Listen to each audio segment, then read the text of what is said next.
are your reflections on that performance? Well, I think we had a difficult, bumpy start into the game. The first half was difficult to find the rhythm. A lot of unforced errors, passes played in a sloppy way.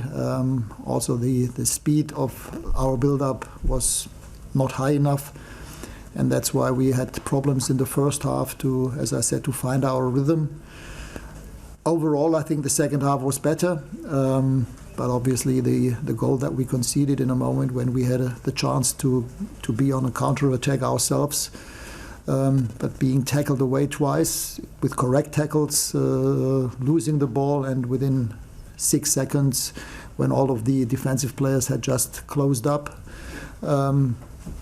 Brilliant cross, but I think we could have defended both the cross on the wing and inside better. That goal didn't make life easier for us. Overall, I think the reaction to that goal was good.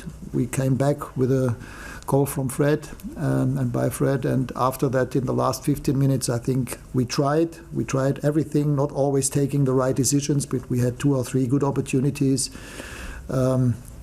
Jadon should have taken 2 touches on the far post when Fofana slipped, and had Anthony Elanga stayed away from that ball when Marcus Rashford would have been completely free and either probably scored or it would have been a penalty. But as I said, we tried.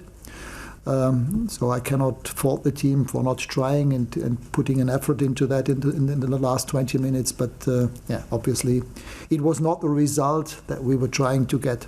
Ralf, so both of you just sort of described that it's kind of the same story a lot of the games under your management. Can you give it any reason why it keeps on happening? Because on paper there's some good players there, but as a team it's all a little bit not great. Well, yes, but we also had games where it was different, against Tottenham, against West Ham, away at Leeds. So yeah, it's about not being continuously stable enough and playing on the same kind of level. But on the other hand, as I said, very unusual, and I'm not the kind of manager who's trying to look for excuses, not at all. But also for myself, for ourselves, it was an unusual situation in the middle of the season, having 2.5 weeks without a regular game. Players on international duty only coming back on Wednesday and Thursday, some of them with jet lag, time difference. Yes, you might say other teams have the same problems, but for us it didn't help us at all in this moment. Missing out with Cristiano, the 4th striker in the last couple of weeks and months.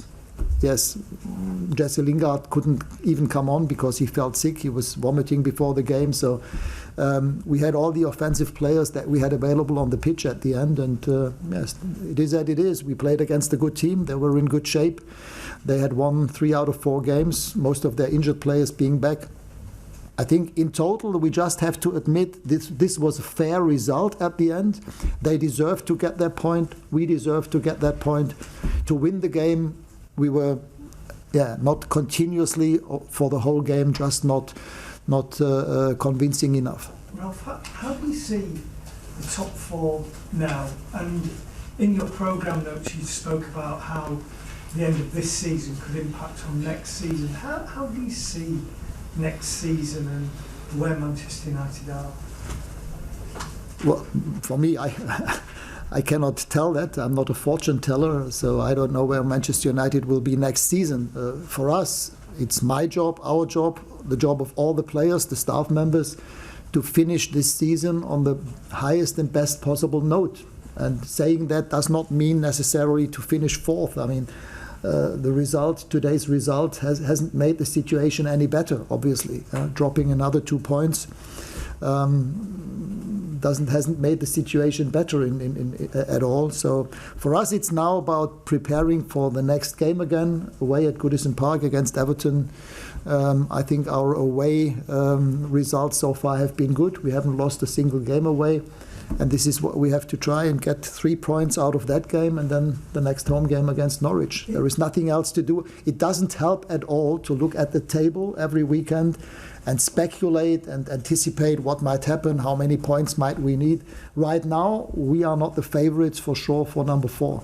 But I think people might look at the squad and think there was all that money spent there. I realise nothing to do with you. All these players, world-class reputations, and they're 5th or 6th in the Premier League. And why is that happening? I think we spoke about that in the press conference before the game, why that happened. And I think this is a process. It is not only a process of the last couple of weeks and months. It's a process over a longer period of time. But listen, right now it doesn't make sense. The season is not over. We still have another 8 games to play. And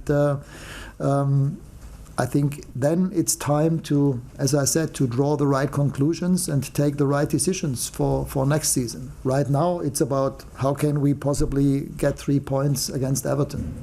After Leicester scored, it looked like Darren Fletcher was involved in an exchange quite heated with the supporter who seemed to be discoursed out of the stadium. I mean, what happened there? Were you aware of the incident that happened?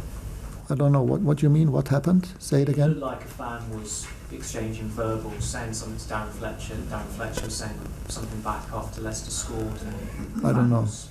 No idea. I don't know. I didn't take notice of that.